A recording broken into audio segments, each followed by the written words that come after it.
Well, an interesting day today. I've not only got one observer, but I've also got a second observer as well, John and Jonathan.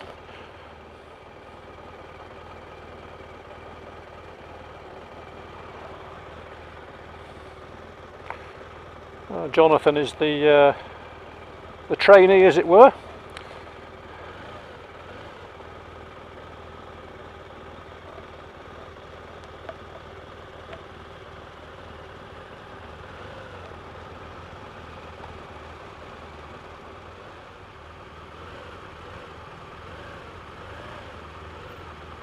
Right.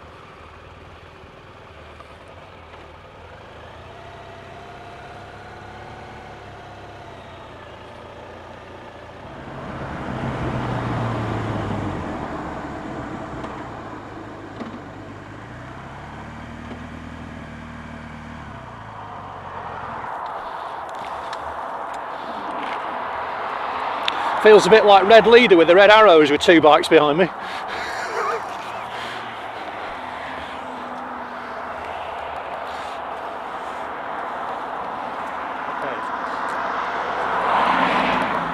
couple of things to talk about from that first little bit. When we're in traffic and you've got queues at traffic lights, at the moment we're automatically joining the back of the longest queue. Overcautious. Well, I suppose my philosophy at the moment is I'm not in a hurry really. So, and for me, it just seems to be the most logical thing to do really. So, maybe overcautious. Part of the process is to be able to make progress. Yep. When it's safe and legal. Yep. Okay. An easy way to pass a car is when it's stationary in a long queue. Yep. Particularly when lane 2 is empty, you can just trickle up to the front without a problem at all. You've got past all these cars that potentially are going to get in your way further. So I should always do that by default, is what you're saying? Lane of least resistance. The path of least resistance is what we're looking for. Yeah. Yeah. So the other advantage we've got on the bike clearly is where it's safe and legal. We have the opportunity of filtering. So we don't have to go into car mode and join the back of the queue. Well, so far in my riding, I've never filtered yet. Okay, well, that's fine. Yeah. Yeah, we can talk about that further down the process. Yeah. If you're in your car, would you automatically join the longest queue? No. Or would you go to the shortest? No, I'll go in the shortest queue. Yes. Yeah? Yes. Point made. Right. Yeah. Yeah? Okay. And you're doing that consistently, even when I'm in lane 2, waiting for you to move. Yeah? Yeah. So you can pick up some clues from what we're doing, Yeah. particularly in the urban environments. Yeah. The other thing, again, just back out, there's no necessity to take position for a slow bend. Yeah? We're only doing 30 mile an hour west on the 30 limit. There's no benefit to be gained by moving to the curb or to the crown. Right, okay. If the road's bending slightly. Right. Because you're going to go round it at 30 anyway, provided there's nothing in your way, and we'll change that. Moving position doesn't gain you anything. Right. I can still stop in the distance. Yeah. What it potentially could do, particularly if you've got somebody who doesn't like obeying speed limits, if you're moving to the curb to look round at effectively a non-existent bend, he may think, excellent, he's moving out of the way, and try and force an overtake. Right. Yeah. So you've got to have that in your head Yeah. as well. Okay. It's owning your lane, isn't it? Yeah. Sort of, you're there. So John says if they go to overtake and you go to move in because you've seen a slight bend in a 30 or a 40, if they're there and you've not done a mirror check or something, because it's the same as coming into nationals, that you go from a speed restriction into a national. It's the mirror checks to make sure there's no one overtaking you thinking he's done 30 mile an hour through this 30 and they're going to go and try and beat you out of it. Again, it's probably where in the future you'll end up getting most sort of overtakes, is because you've got the acceleration of the bike out of the 30 into a national. You accelerate quicker than a car, so that's where you'll look for your overtakes. So what I'm hearing then, guys, is you must always take the safest opportunity then to actually make progress. Yes. Yeah. Safety overrides everything. Yeah. I'm sure you've been told that on the previous observes. Okay? But safety isn't necessarily just limited to what's in front of you. Yeah. So if you're going to change position on the road, what's the benefit? Yeah. What's the risk? Right. Yeah. Before you make that decision, or as you're updating your riding plan, those are the two things you're balancing. Right, it's interesting. What's in it for me? What's against my interest? Yeah. The safest. Yeah. If when you're riding along, trying to get to grips with getting the system, not instinctive, but in your mind, if you've got a monkey going on in your head, am I in the safest place? Yes, no. If yes, happy days. If no, why not? There must be a reason why you don't think you're in the safest place. Yeah? If you're looking at the road and you can see that the road's going to bend to the left, you then start thinking, okay, what's behind me? Do I actually have to move right out to the crown? Can I actually see round the bends? What's the benefit? Yeah? It's not like it's not rigid. You apply the principles subject to what you see. So typically then, going on around you. right, so if I'm going through a village situation, so what you're saying is typically at sort of slowish speed, somewhere between 20 and 30, there isn't much advantage in actually taking a position on the road. Now there might be some times where it might be advantageous. Right. In the lower limits, where do you think the bulk of the danger is going to come from? It's going to probably come from cars pulling out on me, I'd imagine, or probably somebody behind who's pushing up on me. So where's the safest position? Just identified. The command position. Your danger is going to be coming from the left. Right, the command position in the middle. Okay. Yeah. What do you understand by command position? The the old position 2. So the sort of almost like it's not on the left, it's not on the right. If I've got people coming from the left, I probably want to be over towards the right, don't I? It depends, yeah. The command position for me is somewhere in the outer third. Right, okay. Yeah. Now can I just check something there, John? Because I've read that what a lot of motorcyclists do is they will adopt the position on a bike that they would be in the car. In other words, I'm the driver in the car, so I'm sitting slightly over to the right hand side. Yeah. In a car, yeah, your position is fixed. Yes. Wherever that seat is, you can't do much about it. Yeah. You can move maybe a foot or two. Yes, okay. Yeah?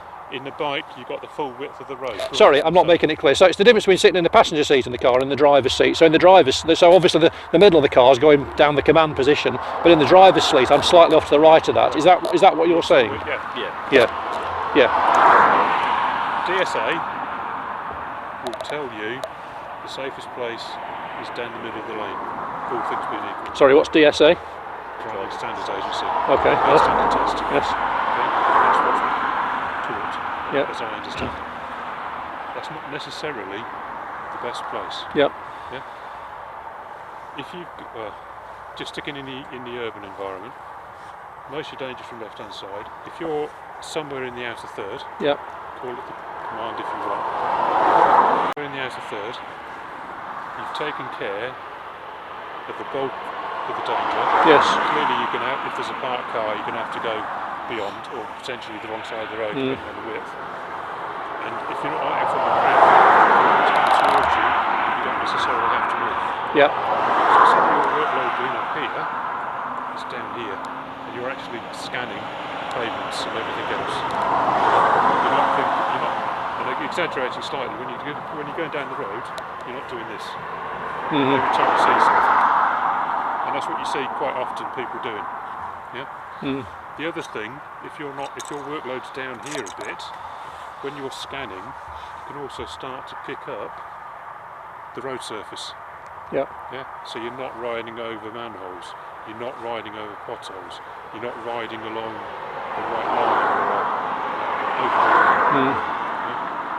Do you understand what I'm Yes, I saying? do. So you're finding the easiest way to ride, actually, then? Yeah. The most efficient way. So you're picking the line then, the safest line, Yes. which is missing all of the obstructions or the hazards in the road surface as well as Yeah. the traffic Yeah, got you. or the other road users. Yeah. Okay? Yeah. So the whole idea is that you're planning before you get there what you're going to do. And that's obviously a rolling thing. Sure. And as you see more, you adapt it and incorporate into your plan. So at the moment, your workload's up here because you think you're going to have everything.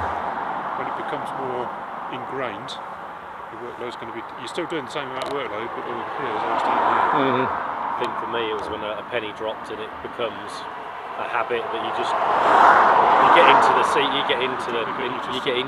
You know, the IPSCA thing you get into, and it just becomes second nature. You're scanning, you're seeing what's developing, you're dealing with it, you're processing it, and you're adapting to it all the time, because you can't say you're going to leave your house and ride to there and it's going to take you 20 minutes because stuff happens. It could take you less, could take you longer because of what happens on the roads as things unwind, and that's why you're always doing that scanning to see what's going on. And just a simple thing, you'll have noticed when we've stopped here, both John and I have come up and then backed in, so that when we go to pull away, we're not struggling to see what's coming next. Oh, interesting. Okay. Yeah. We've planned for the next phase Yes. of the ride, if you like. You're like a chess player, then. We know what we're going to.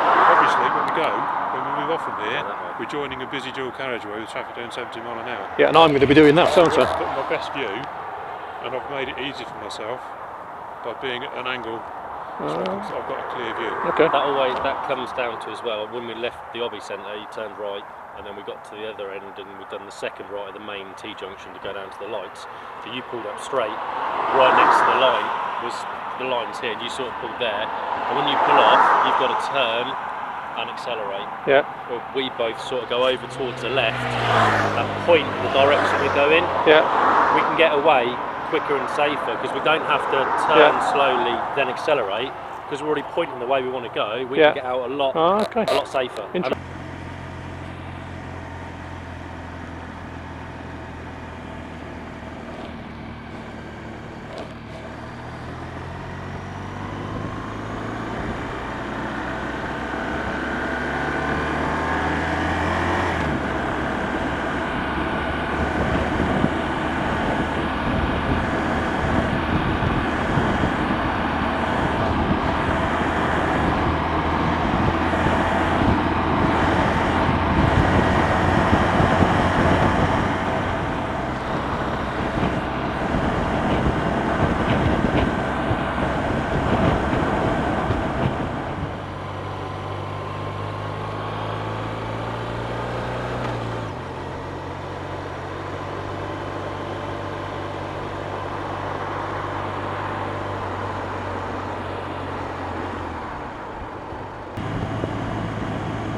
Positioning, I seen on Crests coming up and over. You will go into again on where you've got visibility and trying to find more.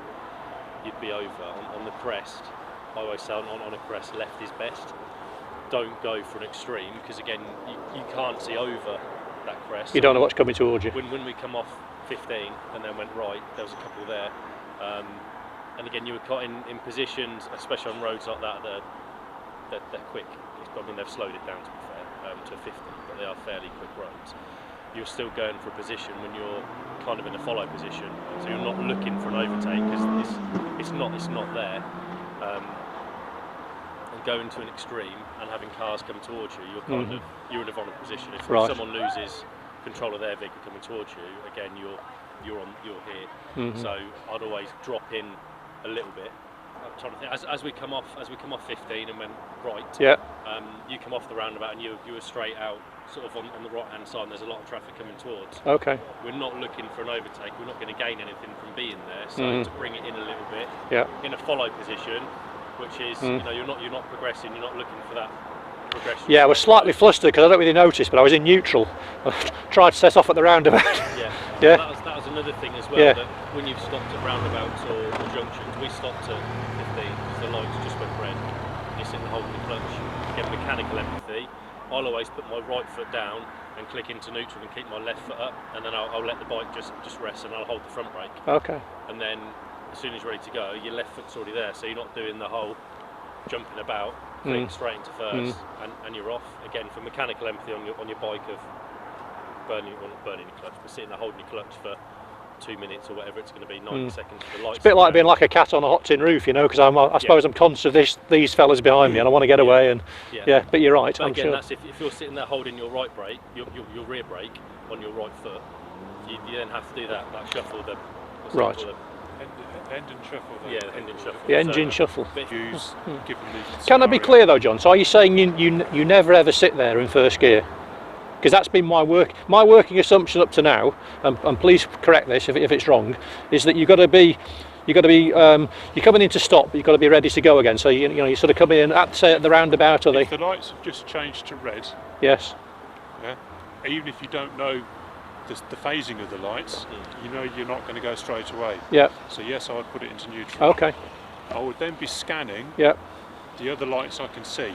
Yeah. So that when they start to change, then I put it into first. Yeah. So that I'm not waiting. Oh bugger, the lights have changed. What gear I'm in? I'm scanning the surroundings, particularly if you can see the other set of lights.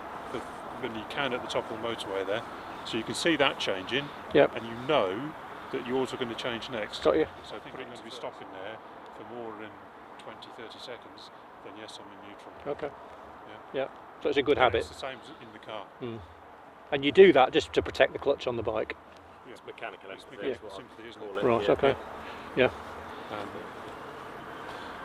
The only question I've got, because obviously being a bit further back this time round, you're moving quite early on the motorway for a hazard that's half a mile, 3/4 mile ahead. Yeah. We're being good. We're doing the speed limit. 90% of the traffic coming up behind won't be doing the speed limit. Yeah, and they won't necessarily be expecting you to be moving.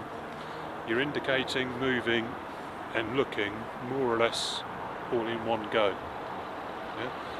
Now, clearly, I don't know what your mirrors work like, and so you may have already considered that there's nothing there. But I would like that more separated. Okay. Okay. Yeah. So you're thinking about the overtake. You check to make sure it's safe. You indicate. Then again, depending on the traffic, you check again. Then you move. Right. So just in terms of time, almost like counting, like 1, 2, 3, and then between each of those, or if you read the book, if you've been prevented from overtaking on the approach, then there's the 3-stage, isn't it? You check, you move, you accelerate. Right. Okay. With the traffic speed being that much higher on the motorway, you need to give people more time to process. 1, that your indicator's on. 2, that you are actually, you may be pulling out, and 3, that you actually are. Yeah. So the more warning you can giving information, the better off you are. Okay. Yeah. And should I be indicating left to go back in again or not? Depends. Because I wouldn't do it in the car. It depends. Right. Okay. Yeah. And one thing you did again from a biker's point of view, maybe in a car you're on a bigger object. When we come back in on that truck, I left it probably another 3 or 4 car lengths before I come back in, because you come in to me kind of on his blind spot, on his corner. Yeah. And for some reason something happens with him, I just like to to know that I've gone past him to a point where he's going to see I'm dressed as I am, and then I'll come back in. And again, that's a safety thing. It's not, you know, you could come right back in on him and he wouldn't see you until you've got 10 mile an hour on him. He's not going to see you for another 20 or 30 metres. But it's a safety thing. I would leave it a lot longer before coming back in on, especially on the bigger vehicles like that. Yeah. Try and avoid if I'm going from lane 2 to lane 1, then unless I've got somebody right up my chuff trying to force me on, I wouldn't necessarily indicate. If I'm going from 3 to 2 and there's potential for a conflict in traffic, then I'm indicating. Yeah? And I'm not moving until I'm sure that they've seen me. And as Jonathan says, I won't come back in alongside a truck because of the blind spots. They're huge. Particularly if it's a foreign truck, that's even worse. Because he's looking from over that side, isn't he? The other slight question I'd have, when we're coming down the motorway, are you using your speedo or your sat-nav for speed checks? Speedo. You sure? Yes. Yeah. Yeah. Because funnily enough, my eyes aren't, because I'm actually long-sighted. Yeah. So I can't actually pick up the speed on the sat-nav. Right. So. Because I think you've got a bit of speed creep going on. Right. Because I was over 70, not by much, but Yes. over 70. Okay. And just happened to be 70 on the sat-nav. Right. Interesting. So is again, can I be clear on this? So 71, 72, 73. You want to see 70? Correct. That's the speed limit. Right.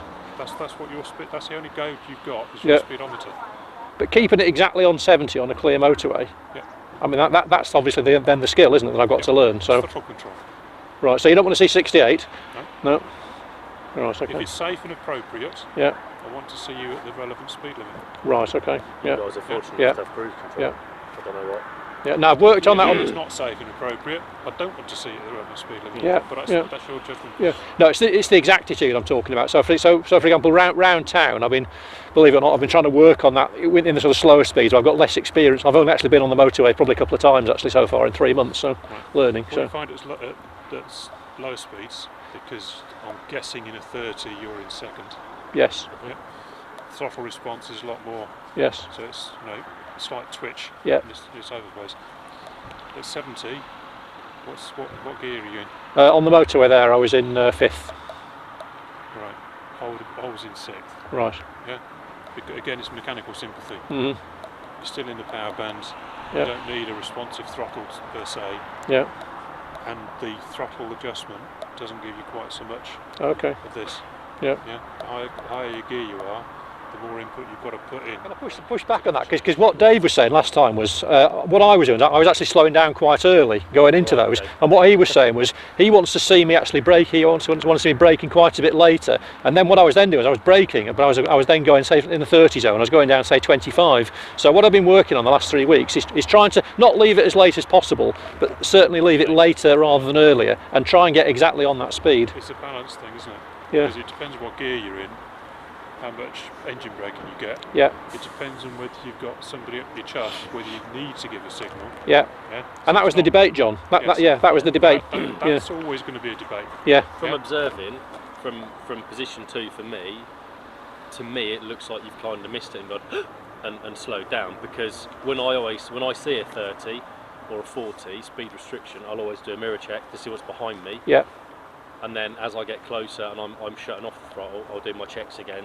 And then as I hit the 30s, I'll Interesting. slow my gear. I'll go down. If I've got to go down 2 pegs, I'll go down 2 pegs or Yeah. 1. And then I'm at when I hit 30, I'm at 30. Yeah. The same as when you get to the nationals to accelerate, I do a mirror check 30 or 40 minutes before to make sure there's no one going to go for an overtake, and then a little check beforehand. You hit them and you're off. If you saw that they were going to go for an overtake, what would you do? Let them go. I would yeah. Okay. Again, give up for safety, really, not try and race Yeah. them for the 60. Okay. Personally, I'd probably move over and let them pass. Right. Yeah. Because it's Okay. Now I'm trying to weigh that now, because what you guys have just said there, it's almost like in my sort of pre-Dave session, I was just using engine braking, wasn't giving information. Yeah.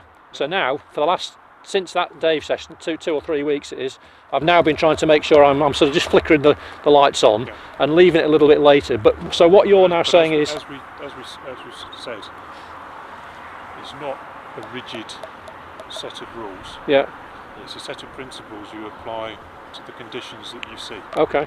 Okay. Right. So, if there's nobody behind you at all, why is there a need to give a brake light? Agreed. Yeah. Yep. Yeah. Well, there's no need at all because there's nobody there to give information to. If Benefit, you're, yeah. if you need to, if you picked it up, it doesn't matter what speed you're doing. If you roll off and that doesn't give you enough engine braking, then you brake. You should sort the speed, then your gears. Okay, so you should leave yourself enough time. Yeah. If you want to brake, Yeah. come off the brakes, drop to the appropriate gear. Yeah. Whether you're in 5th to 3rd or 4th to 2nd, it doesn't really make a difference. Block change if appropriate, and then when you're going past that imaginary line, you're at the relevant speed. Mhm. Yeah? Yes. At the moment, because you're overemphasising giving a signal, what potentially you're doing is you're still changing gear as you're entering the limit because you haven't come off the brakes. Right. Yeah? Now, under the new system, it's been going for 18 months now, you can overlap to an extent, but really we should be getting speed sorted, then gears. Okay? Mhm. So don't overthink it. Yeah. If Okay. there's nobody there, and you know there's nobody there, Right. Okay. who are you telling? What's the brake light for? When you get advice, you pick up on an element of it Mm. and overthink it. Like doctrine, if you overemphasise one bit, then you. Yeah. Yeah. Yeah. So it's balancing it all, subject to what given conditions are. Okay. Yeah. Yes. Excellent. It's funny, John. I keep getting to these sessions. I keep sort of it's like go through like the 3rd session with Dave. I think, oh, right, I must be sort of 75 or 80% there. And then I have the next session. They're like, phew, there's a whole load more stuff comes in. Well, that's what happens. It's a series of building blocks. Yeah. Yeah. Yeah. Once you get one thing in its package, if you like, Yeah. then there's the next thing. Okay. Yeah. We start off relatively simply because it's about observational position. Mm. Because if you don't see it, you can't position for Mm. it. And potentially, if you don't position, you're impacting your ability to see it anyway. Yeah. Got you. Once you've got that more or less buttoned up, then we start adding in the gears, Mhm. the timing of it, head checks, Right. and all the rest of it. Okay. Yeah, 'cause it's-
Well, here we are coming into the Cotswolds. Got an awful lot to think about again. It's interesting. You think with each successive session that you wouldn't say you know it all, but you think, you know, you feel quietly confident, and then you have your next session and you realise just actually you've got so much more to learn. And as always on these rides, you're very conscious of the fact you've got to pick up the clues, the indicators of the your instructor behind. So I've got no excuses now with my new Wunderlich mirrors.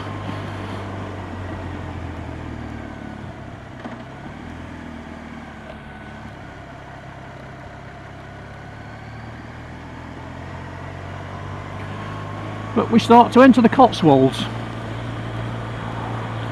And for those of you who aren't familiar with this part of England, it's you need a little bit of money to live here.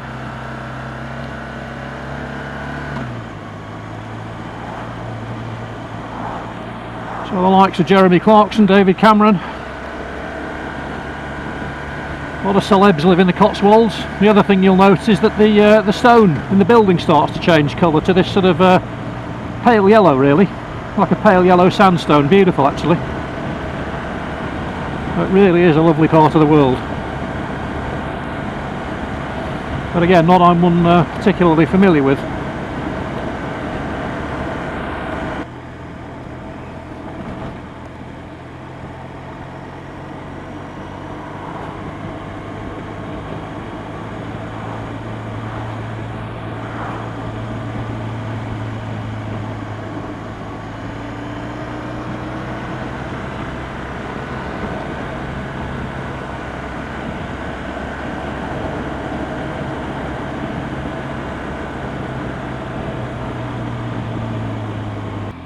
Oh, Boston.